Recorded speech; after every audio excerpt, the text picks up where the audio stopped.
Shalom, selamat pagi Bapak Ibu, Saudara, rekan-rekan yang saya kasihi di dalam Yesus Kristus. Kembali di pagi hari yang indah ini saya menyapa dan menjumpai Bapak Ibu Saudara semua melalui program Motivasi Pagi. Kebenaran firman Tuhan yang hendak saya bagikan pada saat ini terambil di dalam kitab Ratapan pasal 3 ayat yang ke-26 yang berbunyi demikian. Adalah baik menanti dengan diam pertolongan Tuhan. Amin. Bapak Ibu Saudara yang dikasihi Tuhan Yesus Kristus, manusia dengan strata apapun, kaya atau miskin, tua ataupun muda, berpendidikan atau tidak berpendidikan, tidak akan lepas dari yang namanya permasalahan hidup. Ketika manusia melihat keadaan dunia pada akhir-akhir ini, kekhawatiran akan memenuhi hatinya. Tetapi seberat apapun keadaan kita, segala sesuatunya bergantung kepada iman kita. Iman itulah yang membuat kita kuat, tegar, mampu untuk menghadapi segala hal yang buruk yang ada di dalam kehidupan kita. Kemampuan untuk menghadapi rasa khawatir dan gentar itu tergantung dari bagaimana kita merespon setiap keadaan yang kita alami. Bapak Ibu Saudara yang dikasihi Tuhan, menanti dengan diam bukan berarti pasif dan tidak berbuat apa-apa.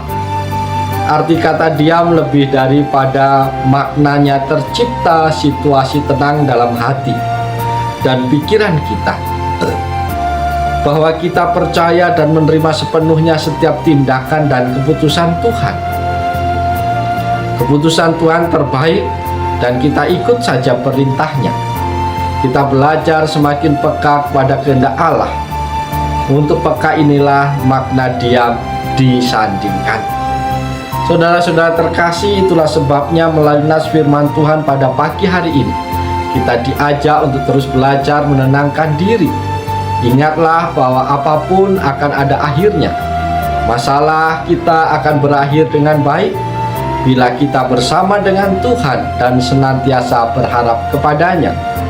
Bahkan hidup kita pun kelak akan berakhir juga, dan biarlah itu berakhir bersama Tuhan, untuk selanjutnya beroleh hidup yang indah, yang mulia di dalam kekekalan bersama Yesus Kristus.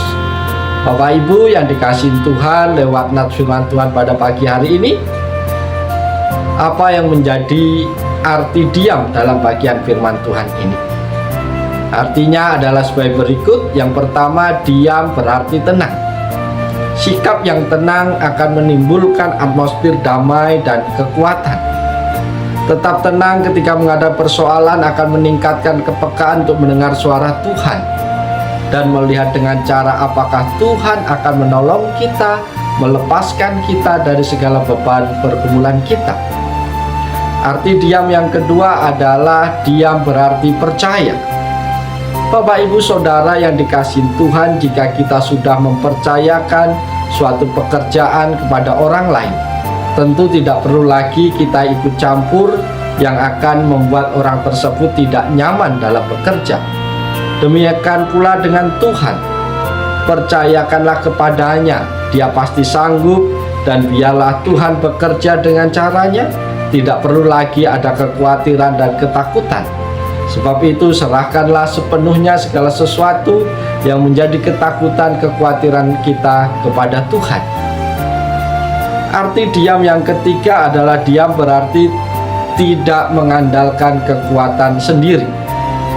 Bapak Ibu Saudara yang dikasihi Tuhan, tentu saja kita tidak boleh pasif ketika menghadapi persoalan, tetapi senantiasa memohon penyertaan Tuhan dan pertolongan Tuhan di setiap langkah yang kita lakukan.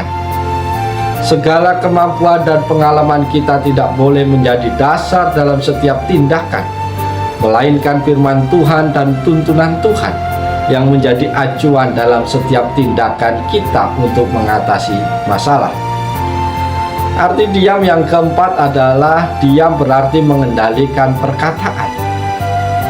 Bapak Ibu yang diberkati Tuhan, jauhilah perkataan yang penuh dengan kekecewaan, kemarahan, kekhawatiran, dan sungut-sungut. Sebaliknya, bangun perkataan iman dan ucapan syukur sehingga akan membuat kita semakin kuat dan tenang dalam menghadapi berbagai macam persoalan. Dengan bersyukur dan memuji Tuhan, kita semakin merasakan kehadiran Tuhan. Kita semakin merasakan hadirat Tuhan di dalam kehidupan kita. Karena itu marilah terus berupaya untuk menanti pertolongan Tuhan dengan diam, agar Dia leluasa menolong kita. Bapak Ibu yang diberkati oleh Tuhan Yesus Kristus, pagi hari ini kita telah mendengarkan suara Tuhan bersama-sama. Biarkan firman Tuhan tetap tinggal diam di dalam hatimu. Jangan biarkan lalu begitu saja. Dan biarlah firman Tuhan hari ini menolong, memotivasi kita untuk terus mengandalkan Tuhan di dalam setiap persoalan hidup kita. Dan biarlah kita dengan sabar, dengan diam menanti setiap pertolongan Tuhan dalam hidup kita. Oleh sebab itu, selamat pagi, selamat berkarya. Tuhan Yesus menolong, Tuhan Yesus memberkati Bapak Ibu Saudara semua. Amin.